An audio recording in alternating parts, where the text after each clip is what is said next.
Jean and Shannon, can you hear us online? I can. And if I push the right button, I can too.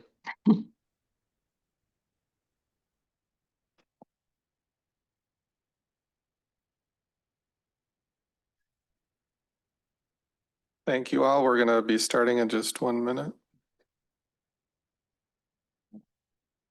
Your hand wiped. Wow.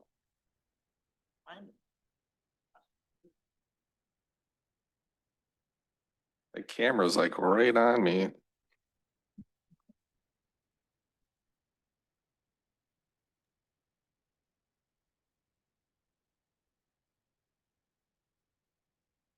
I'm going to call the meeting to order. Is the Tuesday, May 27th Planning and Zoning Commission meeting. It is now 6:01. And Rachel, can you denote roll call? And Doug, could you lead us in the Pledge of Allegiance?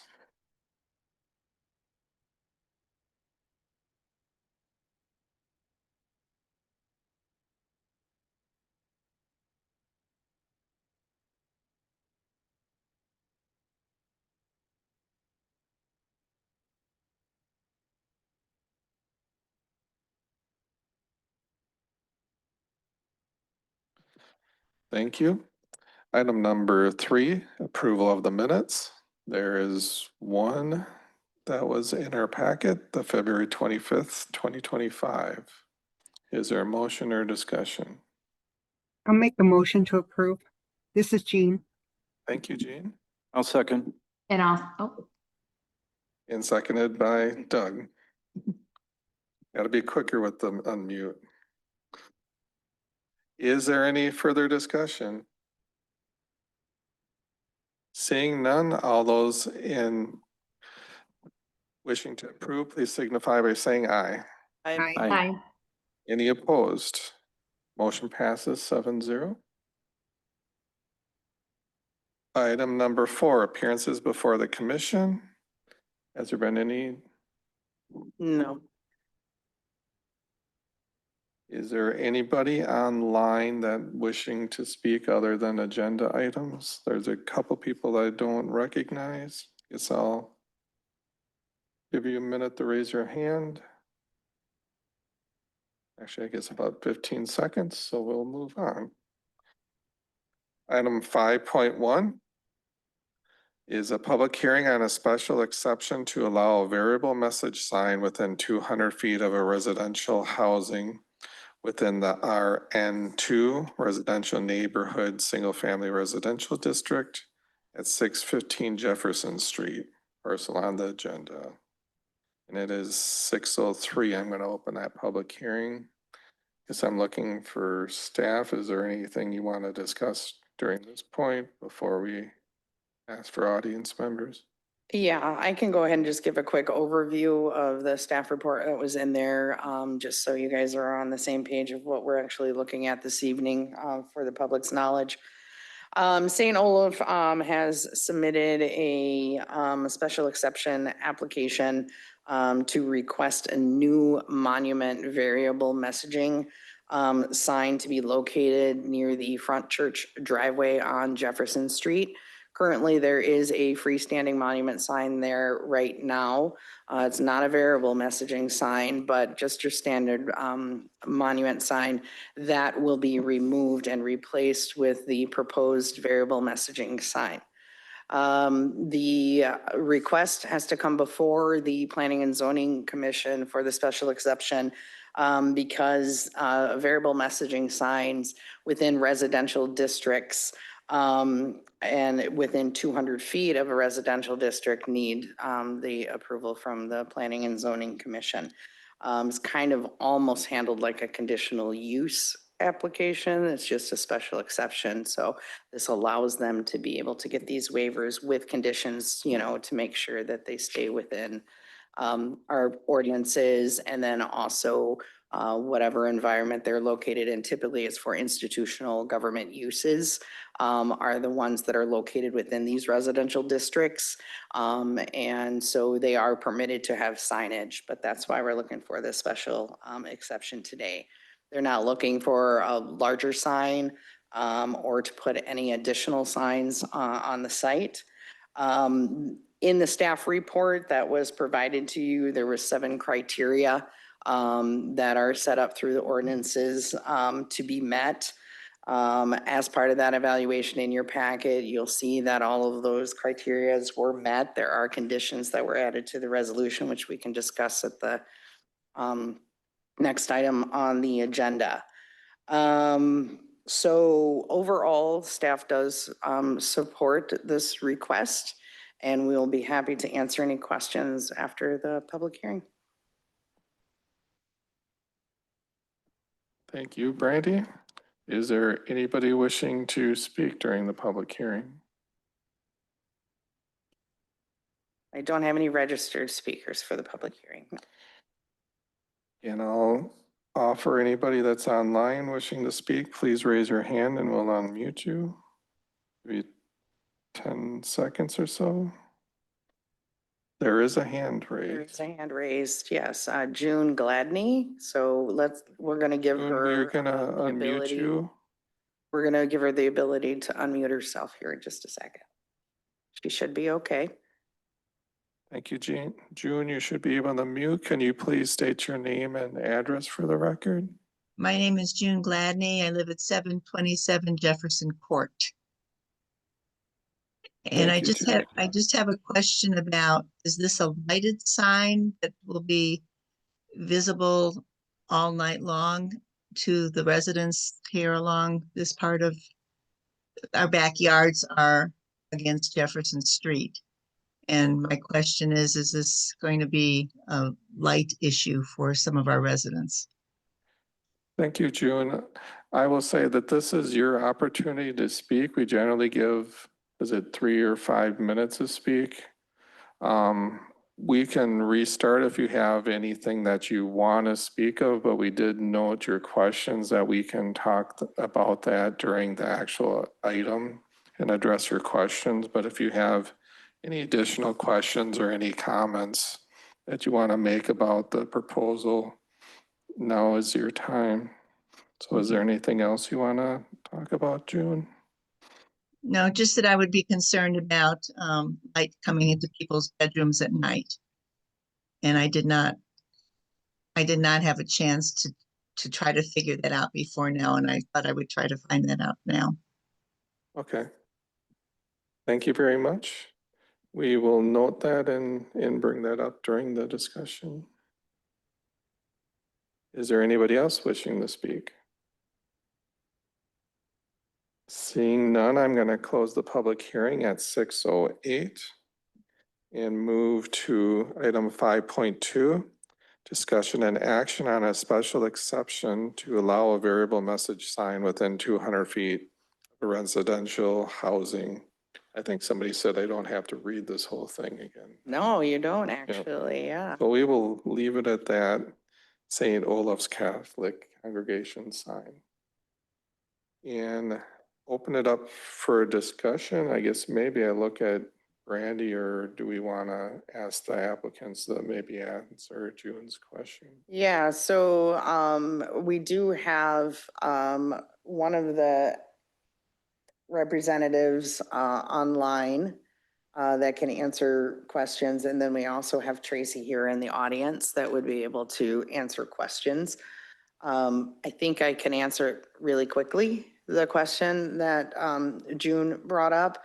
So the answer to the question is no, the lights will not be on all night long.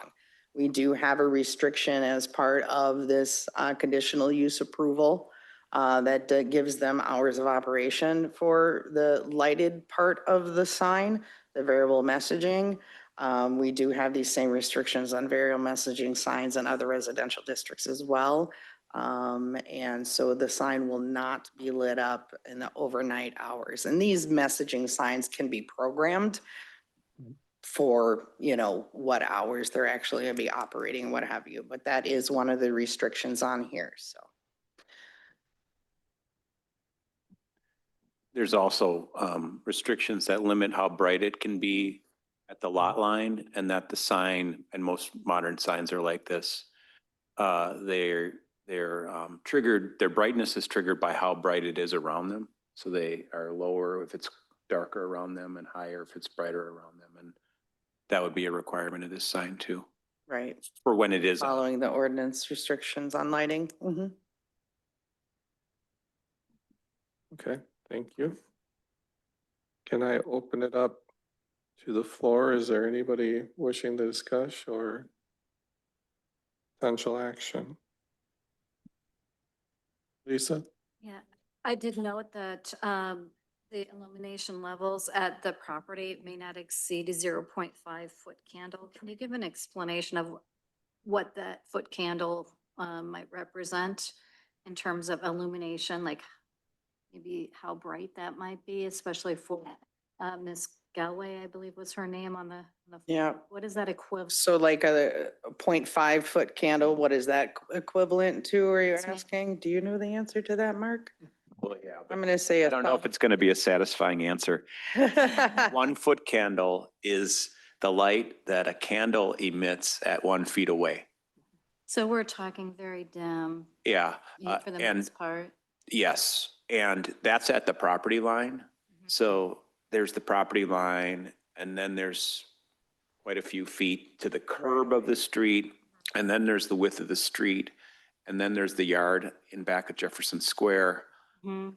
There'll be no detectable light on the Perfect. other side of the street. Appreciate that answer, Mark. Thank you. Sure. I was gonna say lighter than a 40-watt light bulb. Lisa, anything else? Thank you. Anybody else? Discussions on the floor? Randy, can I ask you to pull up, or Randy or Rachel pull up the, yep, resolution as written by staff? And there are conditions of approval that were included in that resolution. I'd be happy to answer any of those if anybody has any clarifying questions.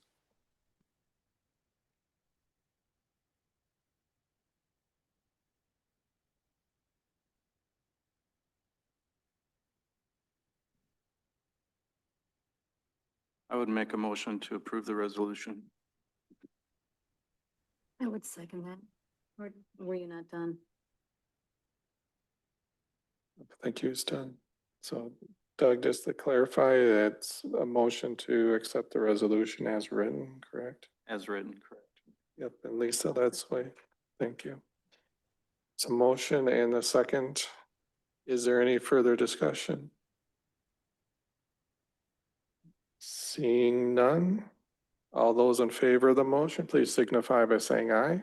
Aye. Any opposed? Motion passes 7-0. Thank you all. Thank you.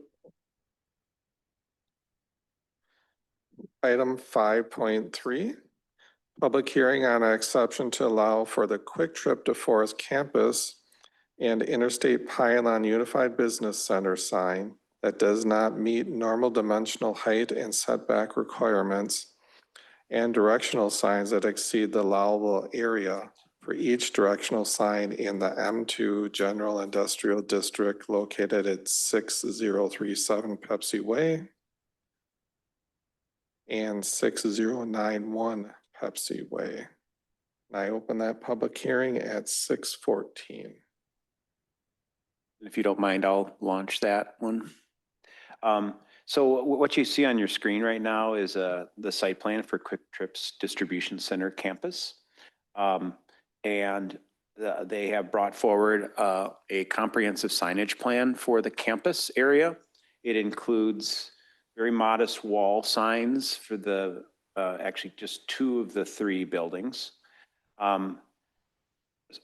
Monument signs that will mark the entrance along Pepsi Way, both on the east and the west side. And then smaller monument signs that are closer to the where you go into to get to the distribution center or the health center, so forth. And then the final set of relatively smaller signs is to make sure that people can find out where all these places are. So there's a set of directional signs, not unlike we have in the village to get people to Village Hall and the high school and things like that. This is a special exception in a minor way because the directional signs are a little bit bigger than normal directional signs maximum. But the more significant reason they're here tonight for a special exception is for the sign I haven't mentioned yet, and that's a Unified Business Center sign that would be located within about 50 feet of the right-of-way for the interstate in the area marked 9. That's at the south corner of the health clinic site that they have in their campus. And that sign is proposed to mark the Quick Trip DeForest campus to provide a very variable message component and to provide space for other tenants of what will essentially be a business park that Quick Trip will be the host of. As such, it's called under our code a Unified Business Center sign. Normally, the maximum height of those signs is 45 feet, and the maximum area is 150 to 200 feet, depending on zoning district. Based on a visibility study that Quick Trip did, they are proposing that this sign be at 90 feet in the air. And based on the number of things that they hope to do with this sign at 90 feet, set back the way it is from the interstate, they are asking for sign area of approaching 500 square feet combined for all the signs that would be placed on the pylon.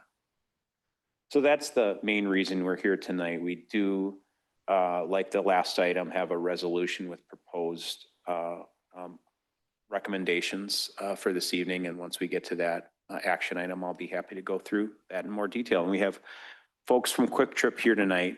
You know, they can certainly talk at a public hearing, but then to answer questions as they come up. Thank you. Thank you, Mark. Again, I will ask, this is a public hearing, so I'll ask if there's anybody out there wishing to speak. Seeing none, I will close the public hearing at 6:18. And item 5.4 is discussion on action. I'll say on the same. Quick Trip, Forest Campus and Interstate Pylon, etc. So I open up that discussion in action. Is there anybody wishing to speak? Commissioners? I have a question, Jim. Lisa? I did note. I'm sorry, Lisa, can we just get you in the mic so they can hear you on Zoom? Absolutely. Thank you. Yeah, I did note it within the packet that there's some limitations on the height, 1,009 feet above sea level. Their proposed signage would be really pushing that sea level requirement.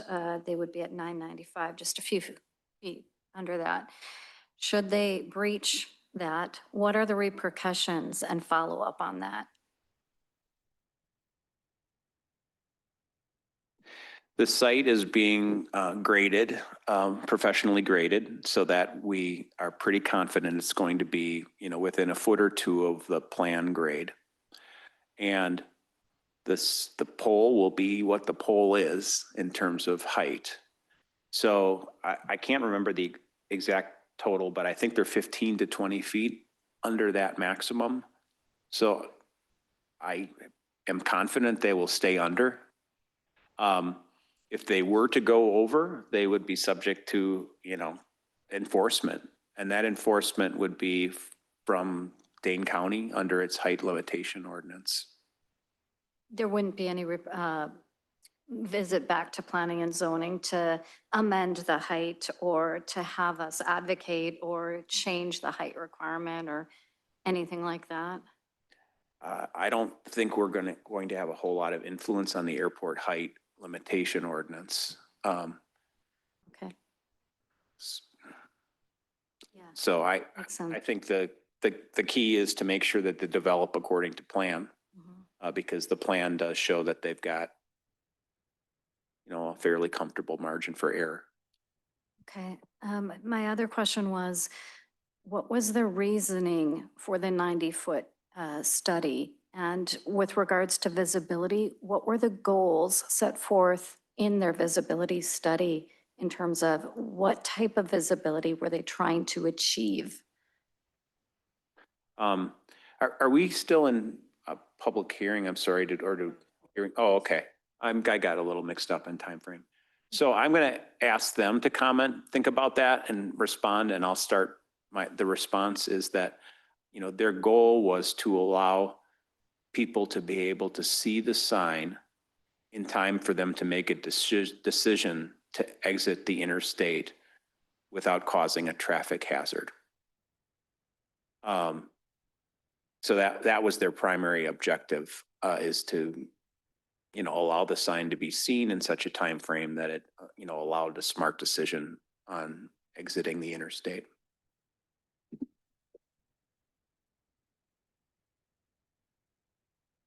Okay.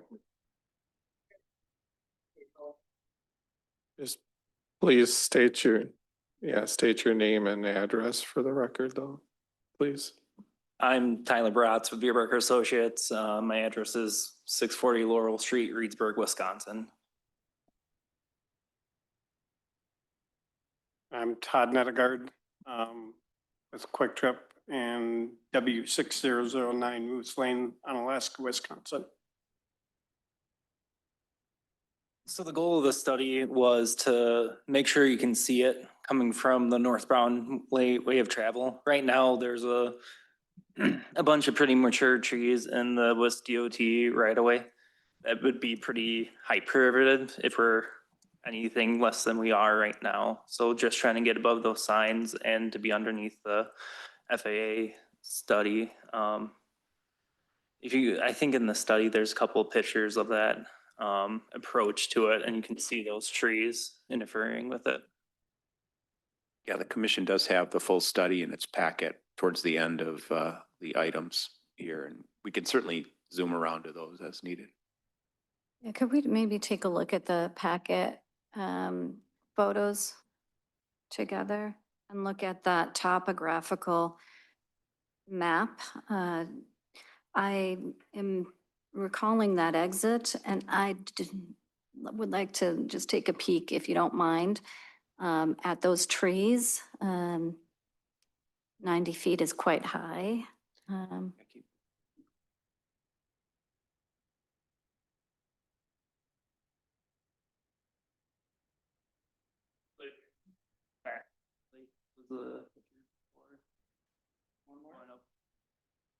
have the mouse. One more, I think. Yep. So, I mean, you can see the rendering there. That's the older sign version, but it still gives you a pretty substantive idea of where the sign was going to be sitting over those trees. And as you can see, this photo is in the winter when no trees have any leaves on them right now. So in the spring and the summer, it'd be worse visibility than that. I see. Thank you. That's all I have right now, Jim. Thank you, Lisa.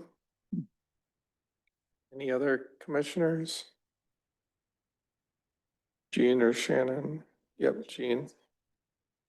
Hey, can I just verify, the placement of that sign? Is that on Quick Trip property or state Yes. right away? Okay. No, it's on Quick Trip property, 50 feet away from state right of way. Okay. All right. Thank you. Thank you, Jean. Mark, just to clarify, I'll say the 50-foot in our ordinance, we generally keep it like this, the distance of the height. So that's one of the conditions that we're discussing right now. That is a fair point, Jim. So it's not just the height and the area of the sign. Normally, the ordinance requires that the sign height to be, sign distance from any property line to be equal to its height. And so I do have some commentary about that in the memo. There's really 3 pieces of property that are potentially affected by that. Well, 4 if you count Quick Trip's own property. The one property to the west is an odd corner of a business park site that doesn't have any development potential, given its strange shape and deep location. Thanks, Brandy. And you all remember the Village Well site. The Village Well site is in that general vicinity. To the southwest is the interstate. But you can see that there's a significant distance between, because there's a big hill, there's a significant distance between the edge of the right-of-way for the interstate and the travel lanes for the interstate. Such that, I think it's, I have the exact number in my report, it's well over 200 feet away from the travel way, between the sign and the travel way.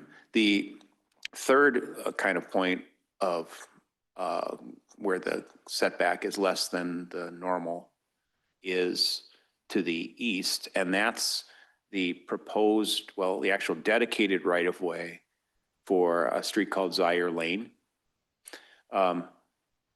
Zaire Lane will only be built on that stretch if there's an overpass over the interstate.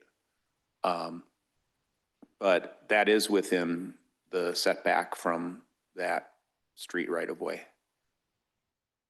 and whatever, you know, travel way there would be on that street. To address the concern, you know, the main concern is, you know, the sign falls down, right? Is that the sign would have to be designed by a licensed structural engineer and designed in such a manner that the code just says to withstand a typical Wisconsin storm event.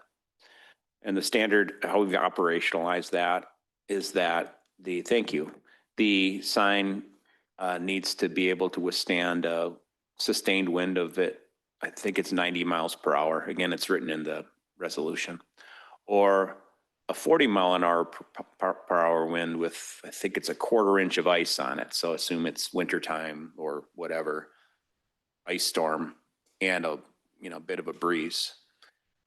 So they haven't done it yet, to my knowledge, but they'll have to have a structural engineer design the pole, the support structure, how it's anchored to the ground in such a way that it would, you know, they're willing to vouch that it will not fall down during those events. Sorry, I answered more question than you asked, but I was trying to anticipate maybe where this was going. Thank you. Another question. Lisa, then I think Do Colleen. you have a question? Yeah, I'll wait, that's fine. With regards to the signage, you mentioned that you want to give people appropriate time to see that sign and exit. Have you explored how you would communicate to your staff or your employees who would be going to that location? I'm assuming, because I recall we approved a Quick Trip Clinic and some other things in that business district in prior meetings. Have you explored communicating to your employees the location of this property and how to receive services at this specific location via employee handbook and things of that nature? Just this sign, I envision a very large sign being somewhat of an eyesore. And so I'm concerned if it is to instruct your employees on exits and location, what other means have you explored to achieve direction on where to exit for this location? Is that okay to ask direct to? Yeah, I guess, yeah, if you could answer, I think what Lisa's asking is more or less what are even the purpose of the sign? Is it for staff too, or is it mainly for people outside of your business or employment? And to answer that, I'd say it's both. Because it's the whole campus. It's not just one building that we're trying to say, this is what's here. Like I said, it's for the campus, so it is for coworkers, as well as third-party outside, visitors to the campus. We're in a good spot, so you see that sign, either exit, whichever way you're going, you can get, you can get there if you take the next exit, so that sets us up well. But like I said, that's the main purpose is it's truly for both. It's coworkers coming from, I'll say, we have a fair amount of retail coworkers around the area that will be using the clinic, to your point. They'll see that sign and they'll know, to get off at that next exit. Again, doesn't matter which way they're coming from, they'd be able to see that. So, hopefully that answered the question. Thank you. Mark, have we explored any type of signage? Sometimes you see on the side of highways, right? You'll see like a certain business center or whatever, like a, preliminary exit signs, things of that nature. They're Sure. much more in keeping with like nature and like not being a super obstructive to like skyline views, things of that nature. That kind of signage, unfortunately or fortunately, is available only to service businesses. Now, Quick Trip is a service business, but it's important to note they don't have a service operation here, and I can talk more about that as we go forward. We don't have the ability to use those blue highway signs for business parks, is the short answer to the question. Okay, thank you. Thank you, Jim. Yep. Colleen? Are you going to be doing training down there too? So you're going to have people coming from the west side of Wisconsin and Lord knows where else? Yeah, yes, very good point. And sorry, I didn't bring that up, honestly. But yes, there's at least one room, if not two, because we're planning the second one. The second conference room, meeting room of 80 to 100 people who come in. A lot of our retail coworkers, again, we mentioned that, will come in for training on a pretty regular basis. And we'll use that site as well in part of the distribution center office area. So You've got the distribution center, you've got the medical clinic, you're going to have a daycare at some point? Am I right? Or maybe not? I can't, Okay, I'm sorry. I can't say we will and I can't say we won't. There's a lot gonna be happening there. Talked about, yes, but I can't sit here and say we would. I can't say that today. Okay. Is it Mark, do we have a sign? I mean, I know this one's outside the limits. Do we have a sign somewhat similar to this in town? Anywhere else? Yeah, so again, for better or worse, this is a tower sign area of the village. There are several signs that are larger and taller than the ordinance would allow. And I documented them again in the report, and now I'm going from memory, which is sort of dangerous. I'm just getting kind of used to this new system and it's tripping me up a little bit. It's okay. But there's two Camping World signs now. One used to be for Gander Mountain. The larger of the two is comparable in height, if not larger or taller than this sign. It's a direct comparison is a little vexing because there's differences in elevation that you plop a sign on. So that's definitely a taller sign, but it's lower in elevation. It used to be the Shell sign. Now it's got something else on it, or something 8, or I can't even read it. That's another issue for another day. But a pertinent one, frankly, because it does talk to sign area and how much area you need once you get high in the sky, because you need to have letters that are big enough to actually be legible. Worst thing is to have a sign that isn't quite big enough and you can't read because of that. But anyway, that sign is of comparable height as well. There's a Pepsi sign for the distribution center, a little bit shorter, I think in 80 to 85 foot range in that area. Those are all, nearby. In terms of sign area, Fleet Farm, Farm and Fleet. Don't help me. Right. I get it wrong every time. Fleet Farm, thank you. Sign is of roughly similar area. I think it might be smaller. Thank you very much. I see it now. Here it is. Not as tall. It's, I think it's about 50 feet tall, but in terms of kind of how bulky it is, it's a good kind of match for what we would be seeing here. And that's right across the interstate, more or less, from where we are in this area. So put that sign here, put that sign along Highway 51 further north, it would be, I'll just say awful in size. But again, for better or worse, it's in a forest of signs that are comparably sized over the years. It will certainly be visible. I don't want to give anyone the impression that it's not going to be noticed once it's installed, because it will. The other things I just will point out real quickly is I looked at this proposal from a couple of different perspectives. One of them is what other value could be derived from this sign aside from directing Quick Trip people were using the Quick Trip facility, which I also assume is probably going to include outside vendors that don't go there all the time.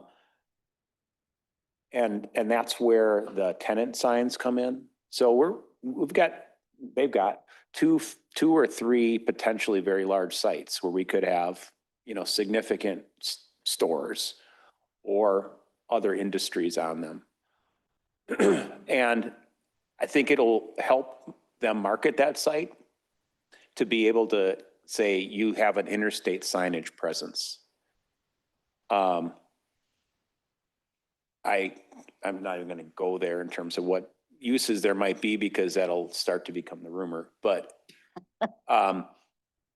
it may benefit to have a sign presence there. So that influenced me and therefore may affect how generous or strict we might be on signage on their own property. The final thing that influenced me as I made the recommendation here was looking at the rest of Quick Trip's sign proposal. So I tried to look at this as an entire package, not just one sign that's pretty tall. And as I mentioned, aside from these directional signs, which our maximum is 9 square feet, that's 3 feet by 3 feet. And if you look at those directional signs, you could hardly have any value if they were just that size. So, I mean, that's the only other part of their sign proposal, though, that is in violation of the sign ordinance, normal standards. And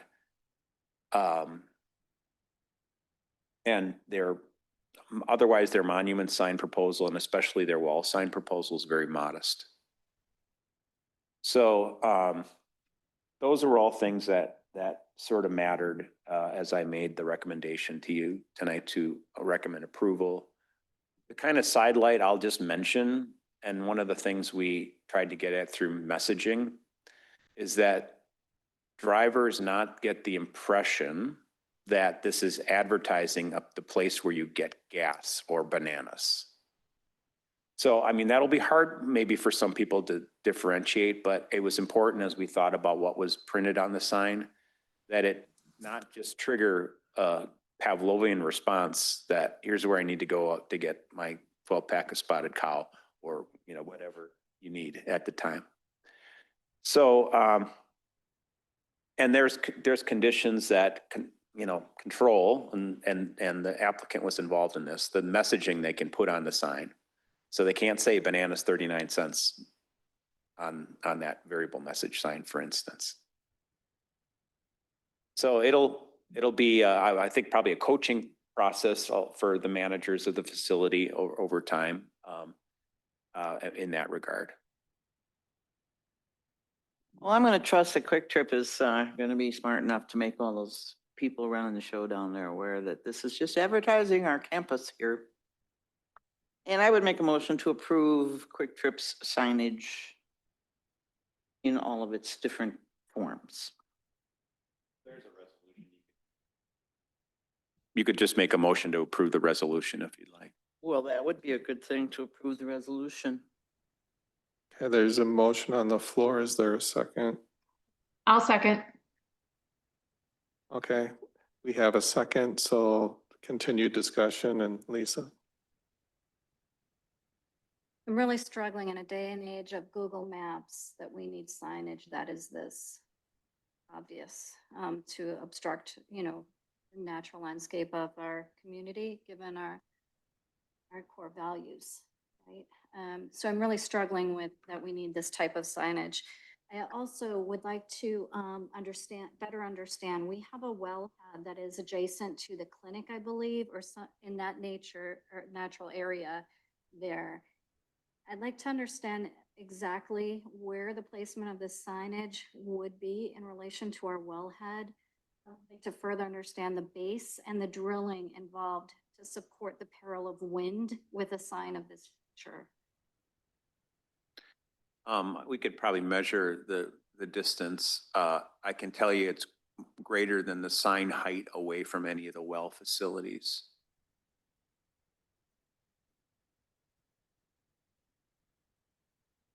If that, Tyler, if you have a more specific answer. that sign is 50 feet away from the right of way, you said, back to the other one, you're at least 3 times to 4 times that amount to that.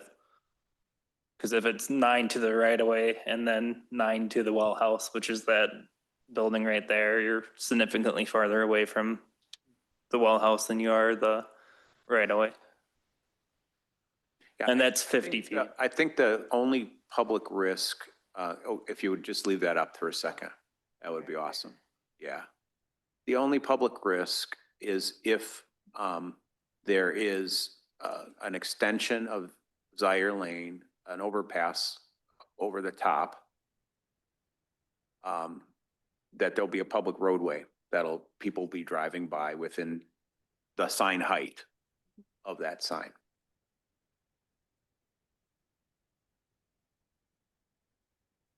But I don't know, there's an engineer in the room, speak to the structural, at least the process that will have to be gone through to study the integrity of this. And, some people are old enough like me to remember a sign on V that toppled over, probably 20 years ago now. And my guess it wasn't designed to handle that type of wind. But maybe Tyler, you can speak to that. It's a little bit out of my wheelhouse, but they do definitely think of that when they go through and do these signs. I've been part of, out of this job, but I've been part of pours for signs this size, and it's sizable base just because of the winds, and they know what they have to do. And the worst thing that they want is the sign to fall over, and they want to make sure that it doesn't. And I think there's a factor of safety with that too.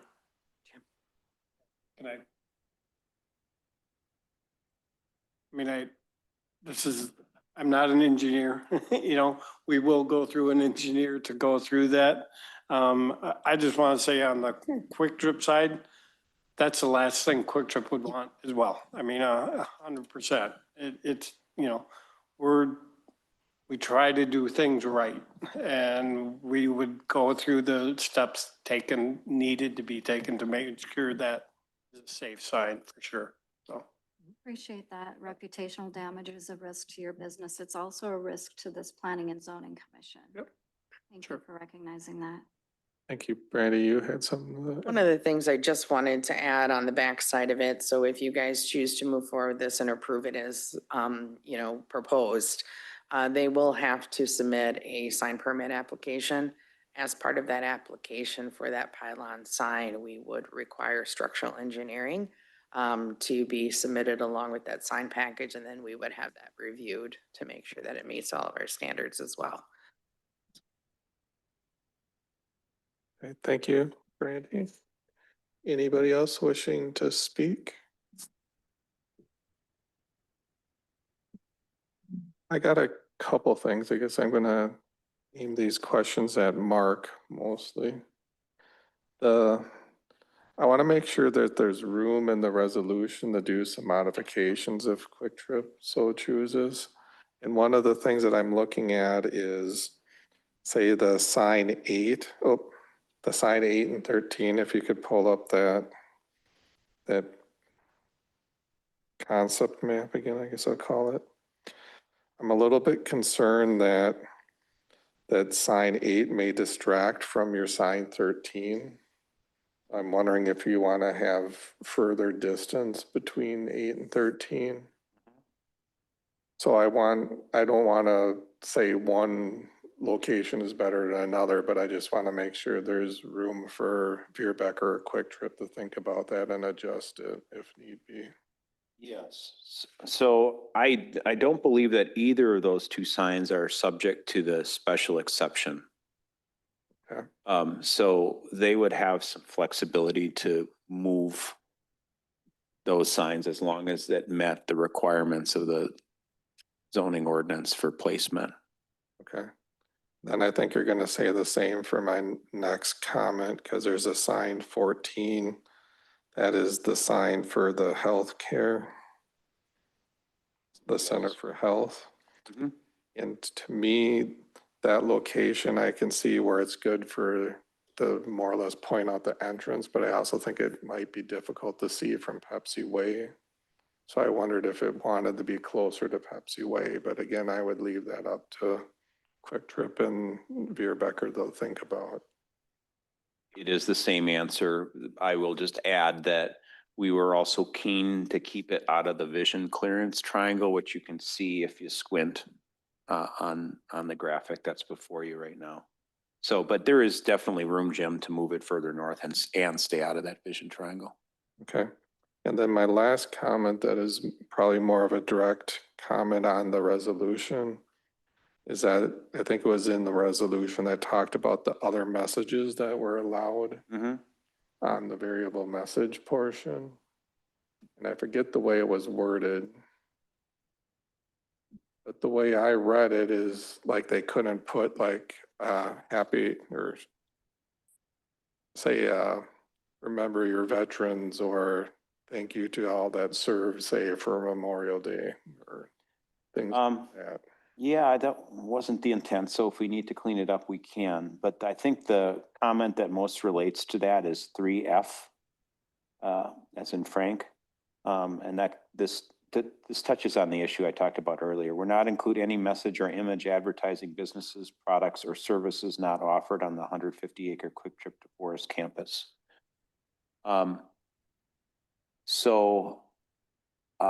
I don't think a congratulatory message would be disqualified under that. But I do think we should be careful about not advertising off-site products for sure, because then we're gonna have to give a call to DOT because it becomes an off-premise advertising sign, and they have some regulatory authority over that as well. Okay. Yeah, I guess I will leave it. I'm guessing a lot of the restrictions that were here were probably coming from either talking with the DOT or precursor to that conversation, but Yeah. I just figured knowing Quick Trip just a little bit that I do, I would think that there'd be opportunities for the say happy holidays, whatever holiday that is. And I'm guessing that could be a sign, a variable message that they would want. So I don't want to preclude that. Yeah. As long as it's not advertising a business product or service that's off premise, they're okay. Okay. So, but that does mean that they can't or shouldn't advertise no matter how much people might want them to, the 4th of July celebration, here, because that is a service that is off-site. Okay. As long as we're clear with that, and it sounds like we are. Okay. That's everything I had. Yeah, and just, we didn't attempt, can you go to the other page of the resolution? I just want to confirm this before I say this. So the special exceptions authorized to allow the sign package. So the sign package is what we've been looking at. So I think it would make sense to at least include in your motion that it wasn't your intent to limit the placement of complying signs by having, you know, them shown in a particular location in the sign package. This gets to Jim's point, that if they have a better location for a sign that otherwise meets the requirement and would still meet the requirements, that they have some flexibility to shift them around. So I think the motion was Colleen and seconded by Shannon, if I remember right. That's correct. Yes. Yeah, I think I'm kind of discombobulated by not, I forgot my iPad and I can't see this when I did resolution at the time, but yes, I would make a motion to approve Quick Trip's exceptions to the signage. Whatever's in the resolution, with giving them the ability to adjust the signs. Thank you, If need be. Colleen. The way And I'll I'm second hearing that. that is that was, you were accepting the friendly amendment to adjust the locations if need be. Of the compliance signs, I don't think we're talking about moving the pylon at No. all. It is where it's gonna be. Right. Sorry, yes. Yep. So that's accepted friendly by Colleen, and Shannon, did I hear you correct that you accept the two? Yes, correct. Thank you. Any other discussion? Seeing none, all those in favor of the motion, please signify by saying aye. Aye.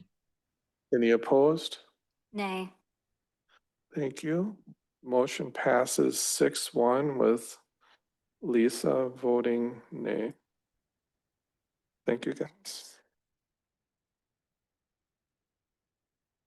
So we are on to item 5.5. Thank you for coming. Thank you. All right, guys. Good to see you. 5.5 is discussion and action advising that a pending application to add a parcel denoted on the agenda along the west side of County Highway I, west of Zoe Lane, to the urban service area is consistent with the Village of DeForest plan. So I guess, is there anybody wishing to take that off? Me. Sorry, I was still trying to wrap up the other one. There are two things to go through really quickly. Pomps Tires is proposing to develop a new office, showroom, service garage, and warehouse facility with outdoor storage to be located just north of where their building is currently located.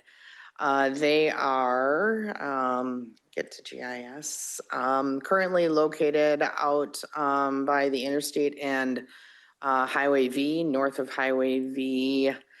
Trying to figure out on the west side of the interstate. I was trying to use it without saying any specific business locations. I'll get us there. Yeah, that's okay. Just so you guys have an idea of what we're talking about.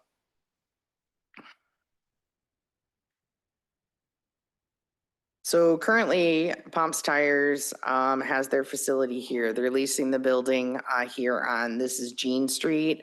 This is County Highway I, County V, and then the interstate over here. So we're talking the western side of the interstate. They're currently in this building right now. They're leasing the building. And their lease will not be renewed when it comes to term in September of 2026.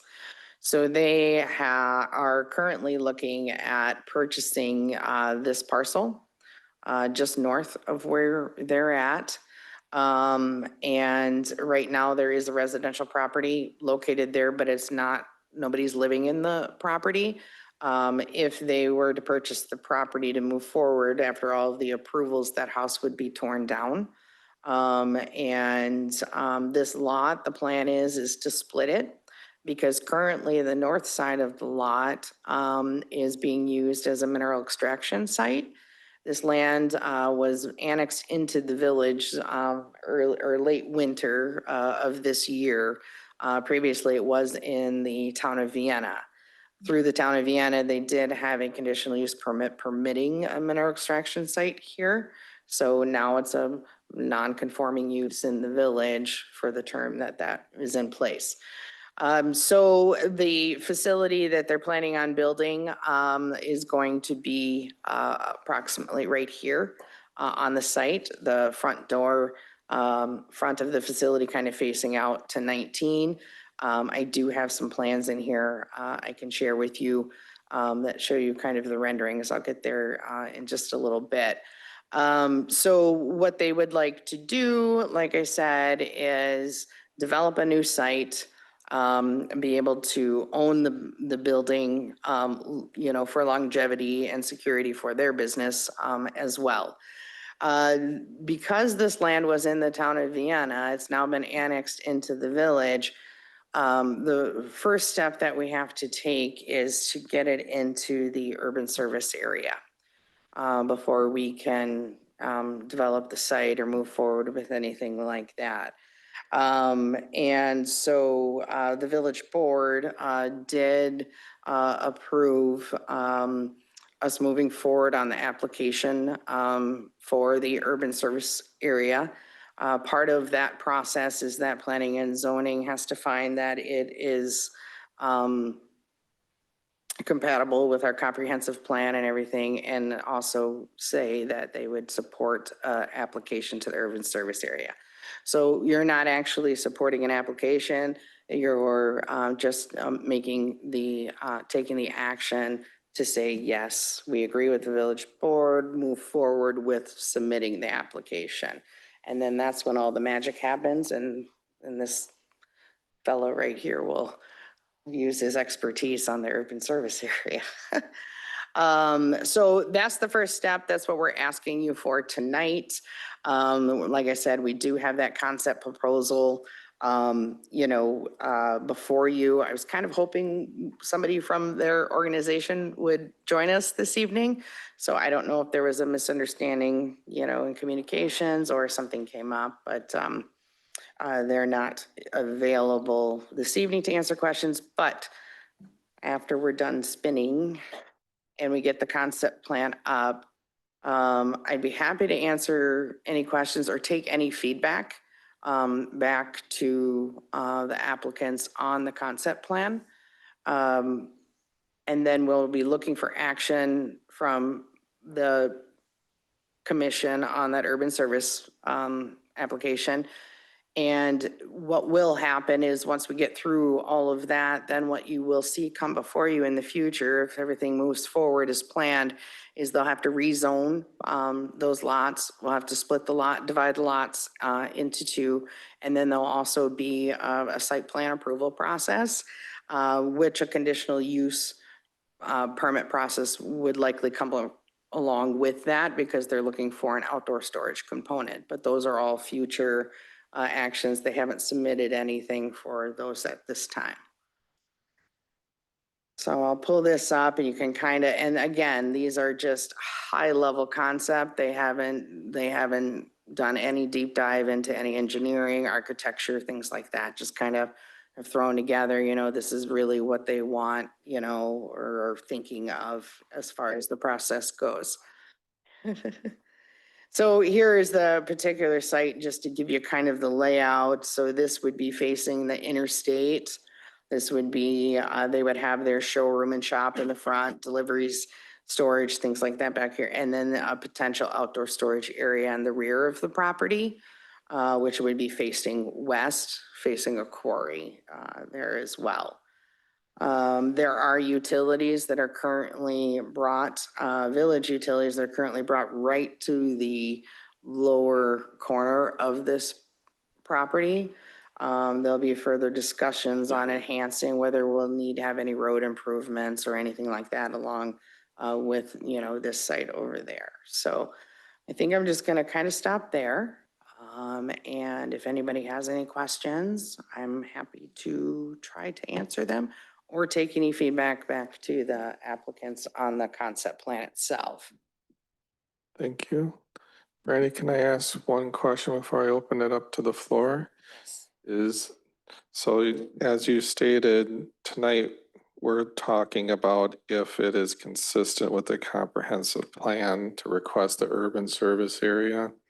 So my question is, how common is it that we have this level of detail in the concept or nearly a site plan when we're, say, making this determination of urban service area? I would say it's fairly common, Jim. We had it when when Likewise came forward, we had a concept to add that property to the urban service area. We had Quick Trip's concept layout when that was proposed to be added.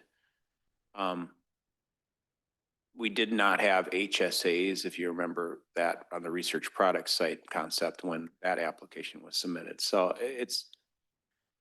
it's very common to have a pretty good handle on what would likely land there. And fairly common to have at least a site plan at this level at the time of application. And Perpsy's sort of interested in that too. I mean, they don't hold us to it, but that certainly comes up when it's presented to the Regional Planning Commission. Thank you, Mark. And I think that is a good point, is this will be lifted up, I'm guessing, discussed even at the CARPC level, but if the site develops in a different way, it will still be urban service regardless.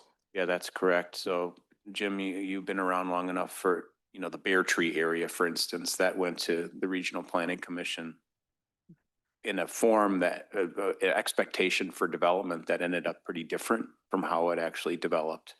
The Regional Planning Commission basically held the landowner in the village to the water quality standards that were applied at the time, even as the land uses sort of shifted around. Okay. Thank you for those clarifications, and I open it up for discussion, comments from the commissioners. Please. I have questions on the state of the property presently. Is this considered wetland in any way, shape, or form, or what is this piece of property look like today? Do we have a wellhead there? There is no wellhead over there. Nope, there's no wetland on that immediate site that I'm aware of. Right now, the land itself is being used for farming. There may be some wet areas in here, but I could not confirm one way or another whether that's the case. But I do know that the area they plan to build, they would possibly need to do some type of delineation, associated with that. But I couldn't say for sure one way or the other. I mean, you can see some darker spots throughout the area, but I do know that the land itself is farmed down on the southern portion. So, but that would all be stuff that would be required because we'll go through the CSM process, and so all of that would be kind of, filtered out as we, move further in those stages. It'll be sooner than that even. That Brandy's right, but if any of this land exhibits soil types or pre-development conditions that exhibit wetland characteristics, not only the village, but the Regional Planning Commission will require a wetland delineation by a professional ecologist. And that will form the basis for environmental corridors, which will include the wetland, if there is one, plus 75 feet beyond the wetland buffer, which will be a no development zone. So are we kind of putting the cart before the horse here in any way? If we're trying to approve something that we don't have all the information on? We know there is developable land on this parcel. Yeah, we don't have any doubt of that. If we suspected that, 90% of it was wetland and the rest of it was going to be buffer, then no, it wouldn't make any sense to go this far. or it would have been more logical to say, do the wetland delineation now before we sponsor an amendment. Okay. But I was gonna bring up the DNR surface water data viewer, which is sort of our best source when we don't have a delineation. It's not behaving for me properly. If there are further questions, I might be able to get it to work for me. But there is certainly low ground in the vicinity. Anywhere west of the interstate, there's low ground. But I don't have any reason to believe this is all wetland or half wetland or anything of that nature at this point. My next question is Pomps. So they're presently leasing that current location is what I heard you That say, is Brandy. correct. Yes. Do we know what they're going to do with that location? Should they build that new service center on this plat of land? I do not. I don't know what the property owner plans to do with that site. I just know that the lease wasn't being renewed for Pomps Tires. So I'm not sure if they're planning on using it for another service or maybe redeveloping it, which would be nice. You're Does the right. staff have any idea of the state or condition of that property and if we would need to put effort and dollars into any type of environmental mitigation efforts? That is a tire service center and vehicle service center. So there's likelihood presence of hazardous waste on that property, which may or may not require mitigation efforts. Do we have any understanding of what the current state of that is? And what we could look forward to should they build a service center on another plat of land? Yeah, so I don't know the answers to those questions. And a lot of the reason being is it's located in the town of Vienna, which is Dane County. Planning and zoning are the ones that oversee what happens on the site, the land uses, environmental impacts, all of that. I would say if it were to be annexed into the village and redeveloped, all of those types of things, check boxes would come up as far as making the land, usable and environmentally safe.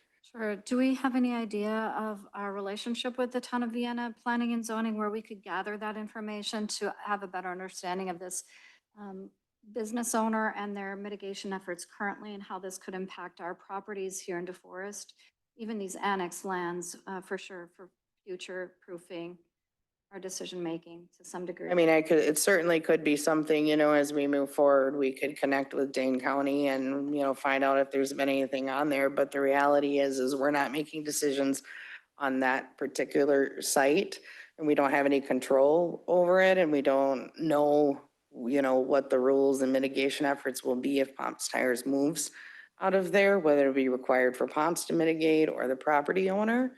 I can certainly find out if there's been violations as part of a site plan review kind of portion to find out, if there's any kind of history with Dane County, so I can be able to have that to present when we get further along, on that side, but we can't really, oversee how they're going to mitigate that, being that it's in the town. For sure, but we're being asked to look at a potential future use. Understood. Is that correct? Yes. Okay. Mhm. Hey, I you're understand what you're asking. Yeah. you're being asked to advise whether adding the land to the north of this property is consistent with the comprehensive plan. Adding it to the urban service area is consistent with the comprehensive plan. Apart from what Pomps is doing or whether they're being asked to move or what condition of the land is outside of the urban service area request. It sounds like they're gonna have to move regardless of whether they move 200 feet to the north or 2 miles away or wherever. So I'm not sure that the condition of that property to the south is sort of, relevant to what you're being asked to do tonight. Okay, I'm just confused because we have full scale, visual summaries of intent. And that's maybe, sorry to interrupt, Lisa, but that's maybe why I asked the question is if this is normal to have this layout. Because to me, like Mark said, we are talking about if it's applicable to be added to the urban service area based on our comprehensive plan. I don't think we're necessarily being asked if it's applicable to add because of the site plan being provided to us or concept map. It's more if it's applicable to the. It's an FYI to have the concept plan, and if you had information on the concept that you either liked or didn't like, we're going to be meeting with Pomps in the next couple of weeks, and we could convey that to them as well. Appreciate that. So I'm sorry if including it was confusing, but it was an attempt to say, hey, we got a property owner wants to add a property to the urban service area.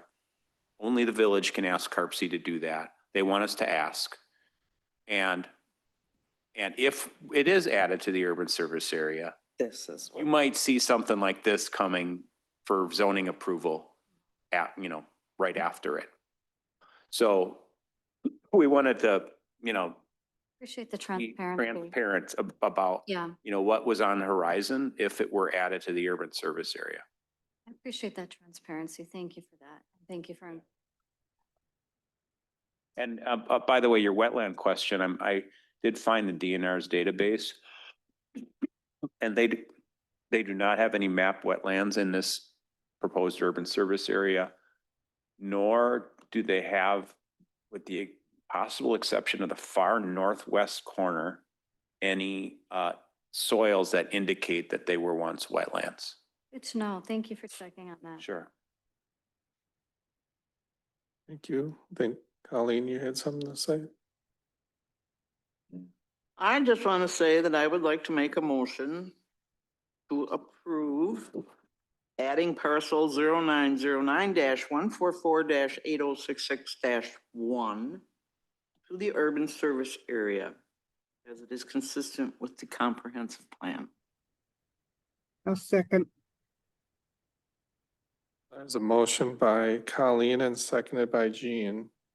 Guess I'm looking at staff. Does that work for you guys? Yep.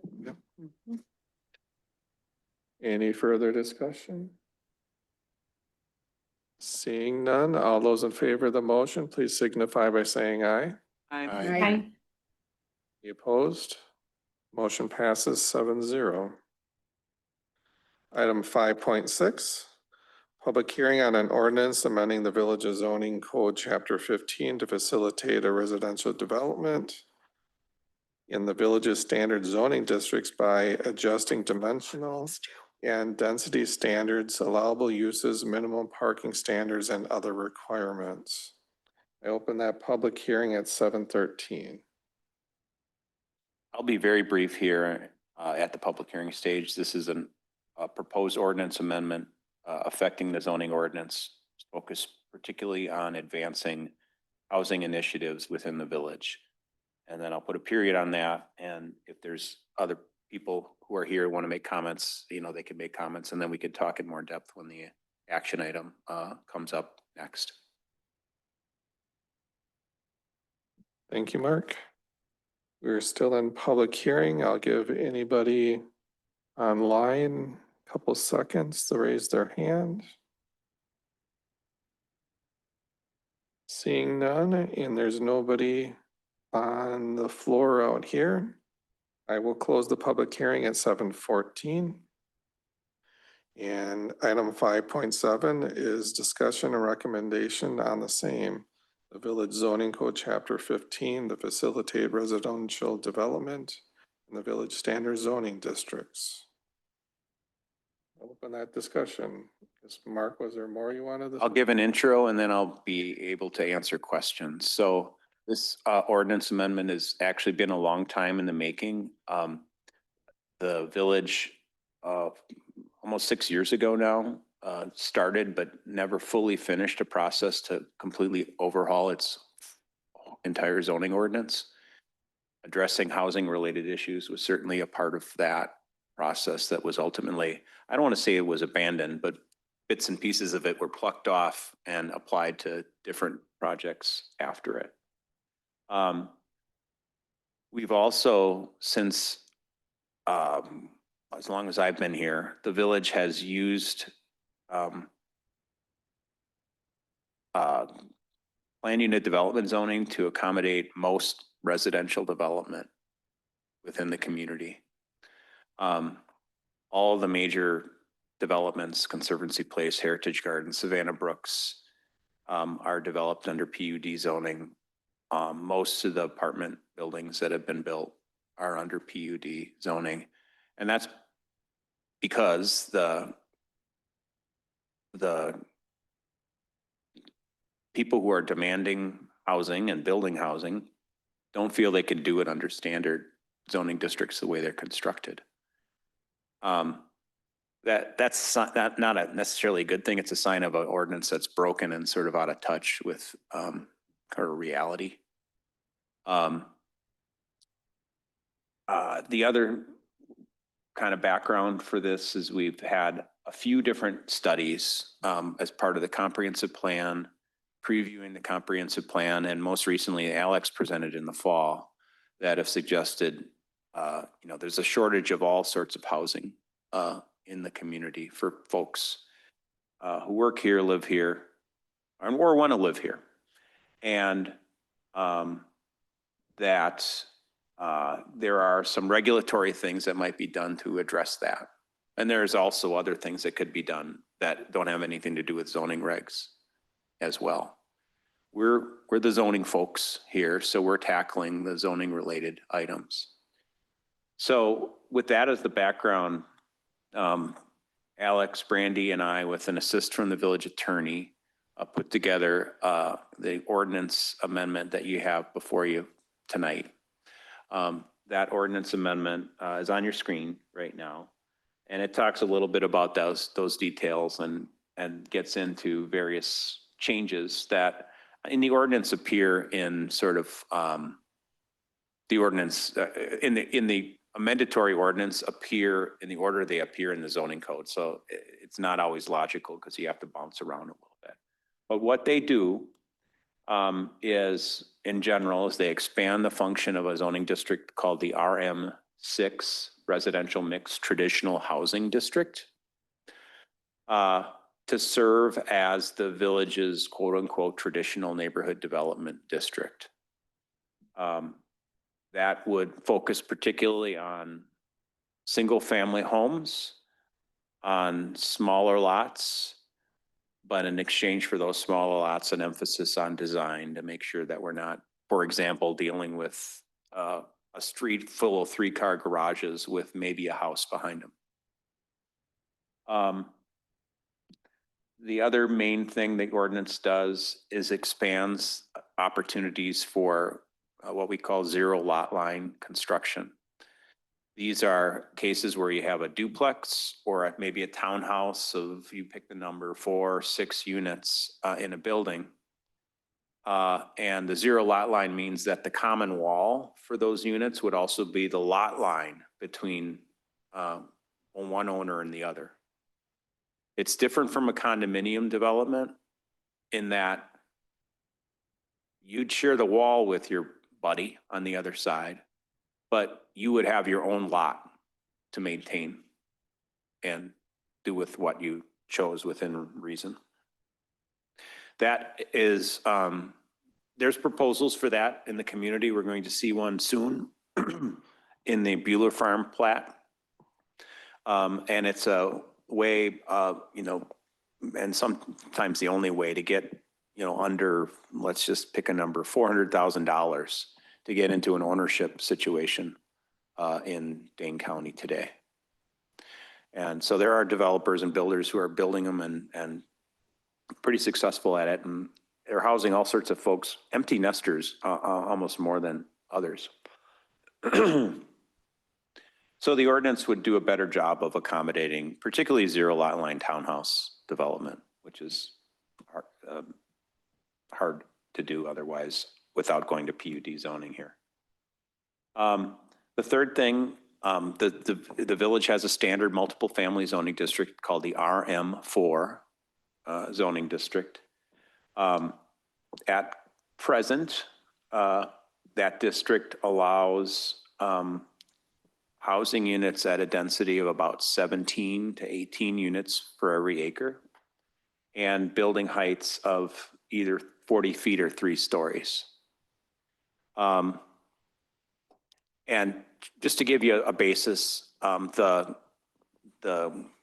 CF Investments development called the Residences of Bear Tree have developed to that standard. And they were able to do that, frankly, because we combined the density of all their different components into one, development. So they've got a townhouse component that's lower density, and then they've got apartments that are a little higher. So if their apartments were just on their own, they wouldn't have met it. But every other apartments that you've seen gone up in the last few years, the Park Apartments, the Edge at Conservancy Place, those all the divorce yards, things that are going up, you could not have developed under RM3 zoning too high of density.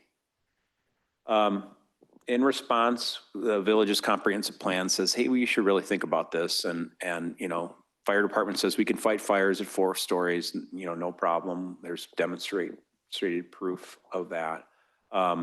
And we also know that where we can get slightly greater density, we can get slightly greater amenities in development. We get clubhouses, we get pools, we get workout centers, things like that. We also don't get, frankly, on our end, people badgering us to hit the bottom on quality. What's my minimum percent? 35? Oh, 30. I'm at 33. What do I need to do? How many more bricks do I have to add? That goes away when we start talking about projects that are a little bit higher density, because they can make more money. So the proposal here is to increase the maximum density from that 17 to 24 units per acre. That's what the comprehensive plan says is an acceptable density for the forest. That's what the Edge is developed at. That's what the Park Apartments is developed at. So you can get a sense for what that really means. And then there's a whole bunch of other words saying that we're not compromising on quality. That's not what we're talking about here at all. So that's a big part of the proposal. That's why I spent some time on it. We do have another part of the proposal is to clarify rules regarding elderly housing. The way the ordinance is written is kind of confusing. We do have a zoning district called the RM5 district that's called the Elderly Multifamily Housing District or some such thing. And the way things are currently laid out, it seems like, if you read it one way, that's the only district you could do senior restricted housing in, which is not really the intent or desire. So we try to make that clearer. But but first of all, we do have 4 or 5 sites in the village that are already zoned RM5. So we talked about only just get rid of it. Well, that would create some issues with the sites that are already zoned that.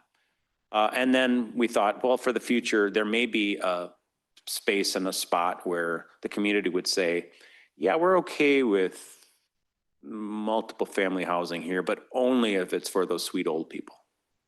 And so then you could zone it RM5 and you wouldn't have to worry about it, without further action being for anyone but seniors. The final thing I'll mention, that was a dream. The next thing I'll mention is housing in commercial zoning districts. We currently have an allowance to do second and above story housing in the downtown area. So downtown zoning district, the B1 district. So like the town square development. We don't have the ability to do it in other zoning districts like the B2 that's mapped along North Street, for instance. And we also don't have the ability in standard zoning districts to do anything on the first floor that has anything to do with housing. The proposed ordinance amendment would open that up a little bit, would allow upper story housing in the B2 zoning district for the first time, and would allow ground floor housing in the B1 and the B2 district by conditional use permit, subject to standards that doing so would not compromise the commercial integrity of the district. I'm talking in 10,000 foot, there's ordinance language here that deals with all this. The other thing oftentimes, minimum parking standards can become a burden to delivering housing. And minimum parking standards that kind of exceed the need, so to speak. The village has two kind of categories of that. One of them is that we have a standard that says if you have a 1-bedroom apartment, you have to provide 1.5 parking spaces for every 1-bedroom apartment. And it goes, up and down like that. And then we have another set of standards that says you need to provide at least 1 indoor spot for every housing unit you have. And so those are two things that we currently have in the ordinance. The proposal would allow some flexibility to those standards for projects that were demonstrated to be kept affordable for low and moderate income people for at least 15 years. And there's language in the ordinance that helps with measurement of that. On the theory that providing things like in-building parking is expensive and affects the rents that have to be charged to make up for that expense. And on the theory that in some cases, at least, folks that have lesser incomes have fewer cars. The next thing that it would do, we're getting a little bit more technical. We've allowed in planning development again, lots to be developed without frontage on a public street. All of Brian Sippel's condos, or most of them, have a component of that where a lot is, instead of having frontage on a public street, is served by a public access easement that gets recorded and provides the guarantee that people will be able to get to and from their house over time. The proposal would expand that allowance, and it's kind of the little buddy of the zero lot line changes to allow that to happen outside of the PUD zoning districts. There's some other miscellaneous things, the most significant of which maybe works a teeny bit against all the other stuff. And now I'm getting into the weeds, but this is an important issue for some folks. At present, if you, in DeForest and many other communities, if you're developing a 4-unit townhouse style building, for instance, you can design them so that they're about this far apart, literally, from each other, and get them assigned a building permit as 2 duplexes instead of 1 fourplex. Why is that important? That means they don't have to be sprinklered and they're subject to lesser fire protection standards. Our fire department doesn't like that at all. And we understand why. So this would specify that, the ordinance change would specify that if you're gonna, you can still build fourplexes. And in fact, the ones along Peterson Crossing that CF Investments developed would meet these standards. You can still build double fourplex standing, but you're gonna have to meet the multiple family building code to do that.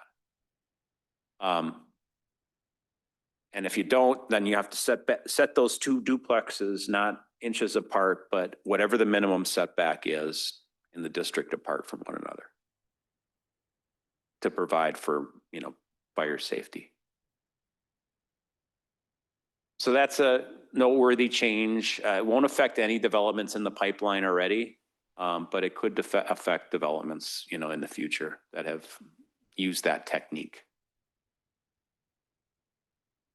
So that's a lot of words, and there's a lot more words in the ordinance. Happy to answer questions tonight.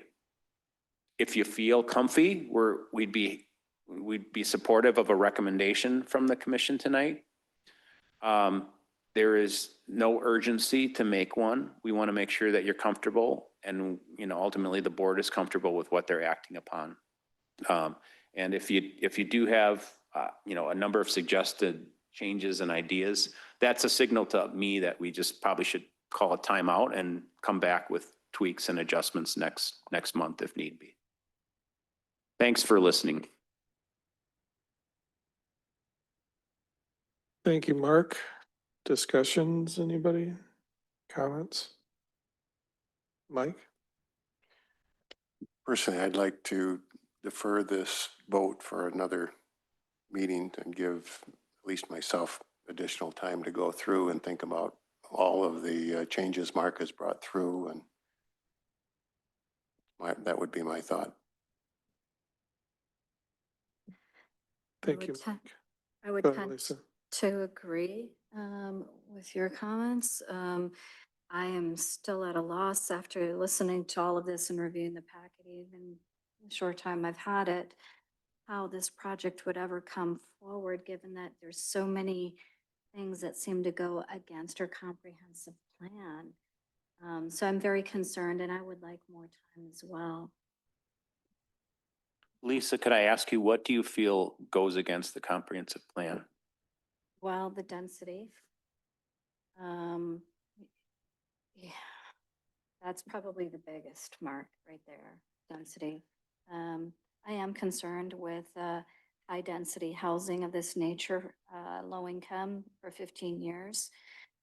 That is a concern of mine. I'm concerned that I don't think I reviewed anything from our police chief and how they view projects of this nature as well. So I think consultation with our chief would be in order. The fact that our fire department doesn't like this, you mentioned the lesser fire protection standards and so forth. No, I want to stop you right there. The fire department is advocating for a provision that is in the ordinance amendment. That's the only thing they've commented on. But your point on wanting police and fire Specifically comments, I think, is a good one. Yeah, you did mention that. I have it quoted. Doesn't like the current The project current changes reflected in this are changes that they would support, that they do like. So the Okay, current so there's practice. some they do support, some they don't. No, the changes that are reflected in this ordinance are to accommodate their request to say, hey, we don't want to Clarity. do this anymore. We Okay. want. But Lisa, we'll get a police and fire. Yeah, we'll get a police. I'm not trying to debate you. I'm sorry, Lisa. We'll get a police and fire kind of opinion, which I think is what you're driving at, which is totally fine and reasonable. Appreciate that. Okay. Anything else, Lisa? No, thank you. Mark, can you just comment on the consistency with the comp plan, if you wouldn't mind? So we have, and I'll be clearer about this. We have different planned or future land use designations within the comp plan. This area should go commercial. This area should be environmental corridor. This area should be residential. And within the residential, we have advice for different areas of higher or lower density. And the category that we have that's called future higher density residential development within the comprehensive plan has a maximum recommended density of 24 units per acre. And so the proposal was intended to bring the zoning ordinance up to allow that within standard zoning rather than having to do that through plan unit development zoning. Right now, the only way to get to that density recommendation in the comprehensive plan is kind of through the back door, to be direct, by bringing plan unit development projects forward that the Plan Commission has consistently recommended and the board has consistently approved. The problems with PUDs, I haven't gone through them today, is they're difficult to understand. They're for everyone, you, us, people in the community. They're difficult to administer over time because they're all together are just like basically a mini zoning ordinance for every piece of land they apply to. So we have a zoning ordinance for the whole village, but for most of the places where development is happening, don't bother looking at that zoning ordinance because we have a special little zoning ordinance called a PUD for that area. So we've got probably 10 to 15 of those that we have to kind of keep track of over time. Not very transparent, not very public friendly, and difficult to carry out over time. Can I do a fence in this district or not? Sometimes you can tell, sometimes you can't.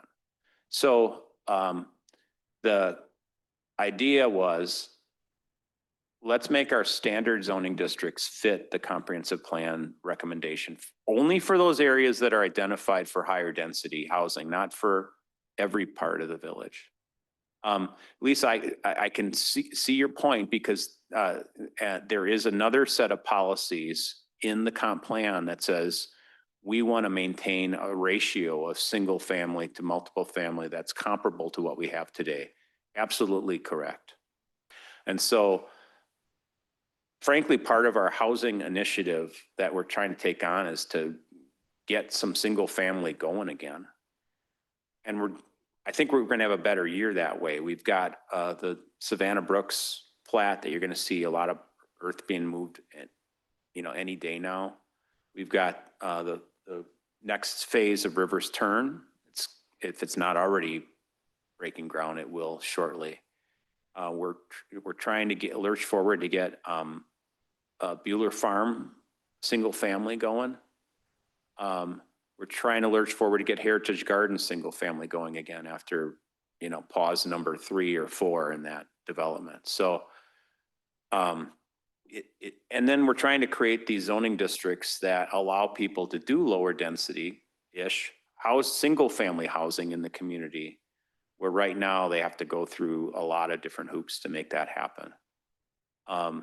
So it is definitely not just about providing housing in apartments or providing housing to quote unquote low income people. And as we found, the low income people that we're really dealing with here have to still be able to afford an apartment that's cost $1,200 or $1,300 a month. So, but there definitely is some tension within the comprehensive plan, Lisa, on that point. Yeah, I hear you. But just for clarity's sake, this is not inconsistent with the comprehensive plan. No, I don't think it's inconsistent with the plan. What would be inconsistent with the plan is us saying, okay, we're going from 17 units per acre to 24, and we're opening up 2,000 acres in the forest for this density. Because that would definitely go against this kind of desire to have a mix that supports continued or a similar mix of in single family to 2-family and multifamily going forward.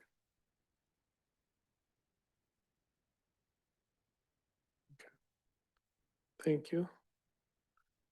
Guess I'll ask the commissioners any further questions, comments. I got a couple of things that I'd like to mention if anybody else doesn't have anything. Okay. So the couple of things that is Mark, this is directed for you, maybe I guess to bring back. If Yeah. you want to discuss it now or later, but looking at was the section 6 and then item J I wrote down as far as like the RM6 definition. As we're calling that our traditional neighborhood. Yep. So I conceptualized this years ago of being in the right its spot. own. In the ordinance. It's sort of its own zoning, so this is sort of like, this is, I'll say that the easy way to incorporate the traditional. Yes. And why I bring it up that way is my understanding of a traditional zoning, and it also normally includes, say, proximity to parks or other features, or make sure that it's like walkable or a sidewalk or even Right. transit if we wanted to get into that. Yes. I'm wondering, how does the RM6 handle that, or are we just staying silent with that and assuming that the RM6 zoning districts are, say, approximately close to parks and things? That's a darn good point, Jim, because there were standards to get at exactly those things. Could I have that, please? I'm sorry. And don't know if we put them somewhere else or if they got displaced. Right, and I guess why I asked that Yeah. is that we don't have the whole zoning code in front of us, so I didn't No. have time to match them up, so. we have standards for that. I'm not gonna try to hunt and find them, but for some reason they didn't get carried forward to this draft. Okay. So something for the Yeah, turn of this. in a no, month. thank you. I don't know what happened there. Well, we've got them. Am I correct, or do you want to elaborate what is thought of as a? Oh, you're exactly correct, Jim. In an earlier draft of this, I had included standards that said you had to be within a 1/4 mile of a park or playground, and you could create that park by your development or not. You had to have adjacent sidewalks. You know, in other words, you couldn't just develop on, you know, ditches in a rural area and call it RM6. You had to have house designs that were conducive of activity on the streetscape and not, you know, the 3-car garage, you know, example that I provided. And there was one other thing, and I don't know what happened to it. So postponing is a great idea because it got deleted in this latest draft. Fortunately, I've got older drafts that will get it back in. So thank you, Jim. You're welcome.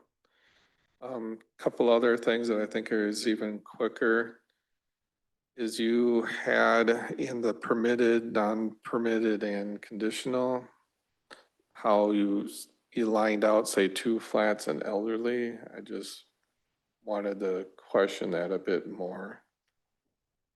Oh, yeah, I do. Sorry. Yeah, I'm trying to get used to the new system. Right there.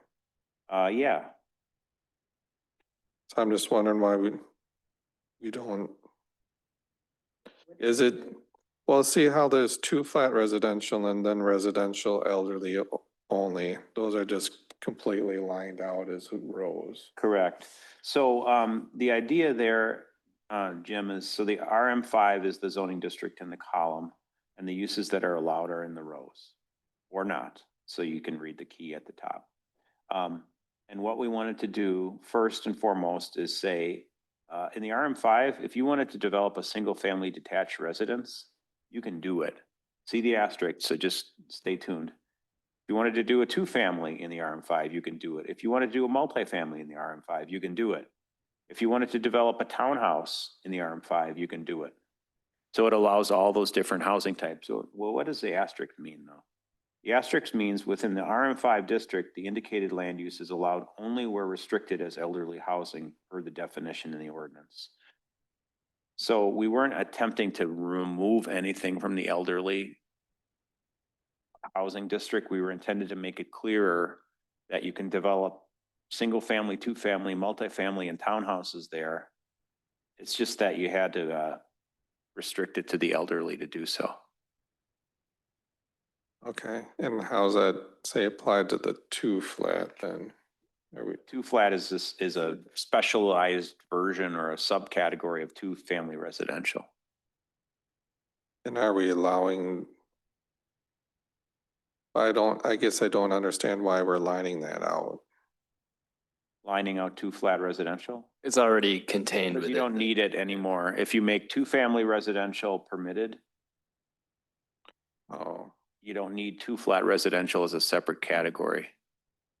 so you're saying a duplex or 2 flat, it really isn't different to how it's laid out? That's right. Correct. 2-family There's can be one like of this or like this. Makes sense, thank you. Another checking that I wanted is that there's the front yard setbacks and many of them that we are proposed reducing them by 5 feet. And I just wanted to see how that applied with there used to be an exception, and I'm assuming it stays in there, the exception where you can encroach the front porch into the front setback. It's still there. So that wouldn't change. So, yeah, the 20 feet as derived from all this, many of the PUDs, by the way, we do still have in the memo a description of what the village is allowed by PUD. And in most cases, in most places, Conservancy Place, Savannah Brooks are 2 examples.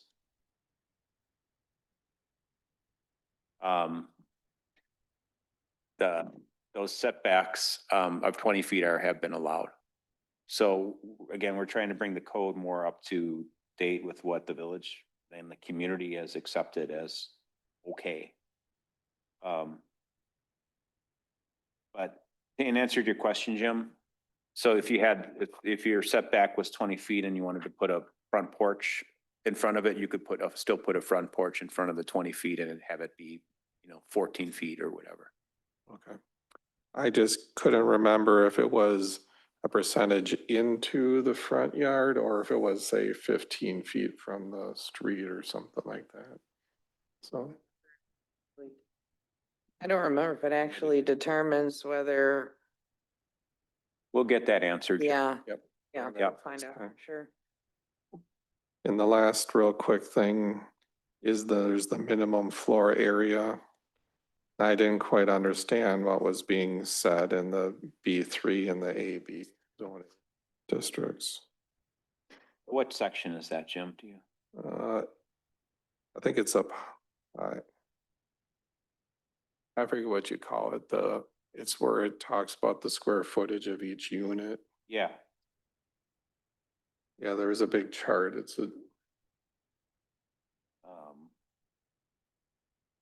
This one right here?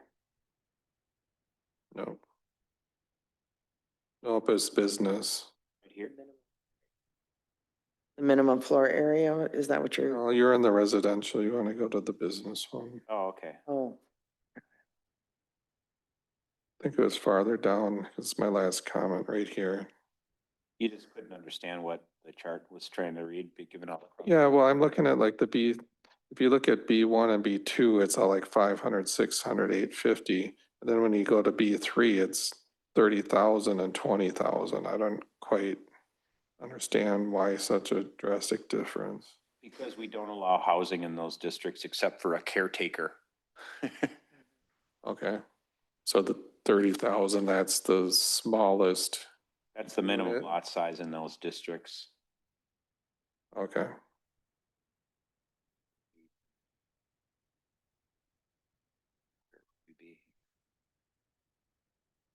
Minimum lot size. Oh, yeah, that's right. I'm not in the Bs. I'll get that answer to you, Jim, but right there is one. the main reason is that It's minimum floor are- area. those are kind of crossover commercial light industrial districts. The B3 is in that category. And the AB is a agricultural business. The Circle B landscaping is zoned AB. Those aren't places that we want to have housing. The idea is not to jam housing into places where it doesn't make sense because people are going to complain about the smells or the noises or other impacts, all the time. So that's why it's written that way for the B3 and the AB. It's really the B1 and the B2 that would, for the first time in the B2, would allow housing. Okay. That's everything I wanted to discuss. Can I put you on the spot, Mark, just to kind of underscore some of these too? So what percentage of these changes would you say we've, as a commission, have already approved in PUDs in various spots in the village? 80%. So most of this is already in place and probably a PUD somewhere. Yep. Okay, thank you. Yeah, take a look at the memo. I'm not going to try to flash more, but at the end of the memo, I spent some time to put together a table that shows the things that have been approved within the various developments in DeForest. And that was the source of most of the dimensional type stuff that you see in the proposed amendment. Okay, thank you, Mark. I do know we've got at least two people that wish to continue this discussion another time. I guess what I did here, and I saw Mark write it down, so I'm assuming it's gonna happen. we'll get a take from the police and the fire chief. Mhm. Sounds like continued discussion or additional information on the traditional housing. I Yes, guess if absolutely. there- I don't know what happened there, so I'm glad you picked it up, Jim. If there's anything else, I guess either mention it now or maybe email Mark. Yeah, that's. the Yeah. point. We would appreciate knowing where you're kind of coming from, and what, you can support and what are the things you might not be able to support or even changes that you might like to see. Because we can cook those into the next draft, so we're not, trying to compose things on the spot. So if I could ask for you all to be able to review this, and I say by June 15th, and deliver any comments, maybe through Brandy or Yeah, that's fine. that would be great.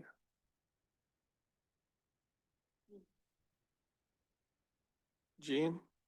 Can you send it in a separate document or will it still be online here where we can just pull that piece out of the packet? We'll go ahead and just email it separately, so you have just the code and not the whole packet that you've got to filter. through. Yeah. That works for Okay, everybody. Tell you thank you. what. And then that I'm way just gonna Mark can add that kinda- one little section Yeah, that look got for that. deleted some mistakenly, so you can see that, the thing that Jim mentioned. Yep. Okay, Okay. thank you. It's already composed. It just didn't make this draft. Okay, thank you. I think we've completed that discussion.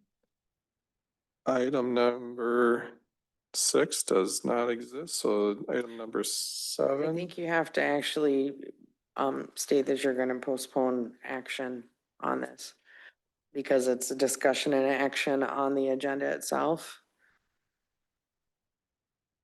Okay, so does anybody want to make, I don't think you have to make a motion. I think it's just agreed that you postpone. You okay, have to motion if we have to table something. We're not gonna table it, we're just postponing. okay. So I am stating that we have unanimous consent that we're postponing until the next meeting. Thank you. Thank you. Thank you. Item number 7.1, Chair's Report. We actually canceled one village board meeting. But the time before that, we had on our village work session, we had a lot of discussion of a strategic plan and annual report from our police department. And the items during the village board, there was quite a few. A lot of them planning and zoning related were public hearing on a future land use change on the comprehensive plan. The university had a number of presentations on the Dragon Art Fair, financial forecasting, and the best practices for rural land acquisition and succession planning that I thought was very helpful. I guess looking at that or thinking about that, is that something we should share here? Or is that a plan, maybe, Alex? So Bill was kind of leading that one. I don't know that he necessarily thought about bringing it here, but we certainly could try. I'm assuming school is probably done, so they may be Gone, yeah. disparate areas, but But we could try maybe to bring we it back. share their Sure, report. the presentation, yep. Amendments to the comprehensive plan is discussed. There was rezoning of the Bollig addition to Yahara Gart Gateway, which is down by Fleet Farm. Rezoning and preliminary development plan for the former Holem Education was discussed. Bueller Farm, capital area rent, Carpsey, the urban service area to near I can't say it, Zoe Lane, which we discussed tonight, was also discussed at the village board. Bunch of different bidding things. And a number of different easements that I think are all the easements that we discussed here previously too. So almost a second planning and zoning meeting that we have at the village board. So Pretty much. So thank you all. That's my report. If there's any questions, please let me know or I can talk to you individually. Staff report? I don't, Randy or I don't anybody? have anything. Alex? Rachel? Site plans approvals? No. CSMs? No. Development process enforcement suggestions, and it says new rules for site plan submittals.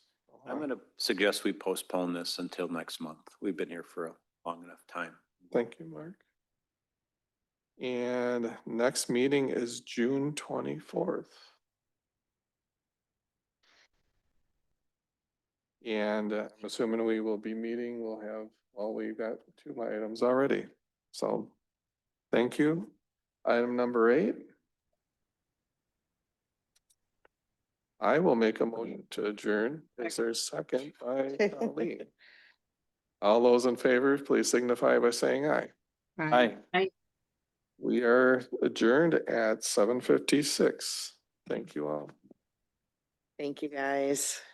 Thank you, Shannon, Jean. Yeah. Have a good night. You too.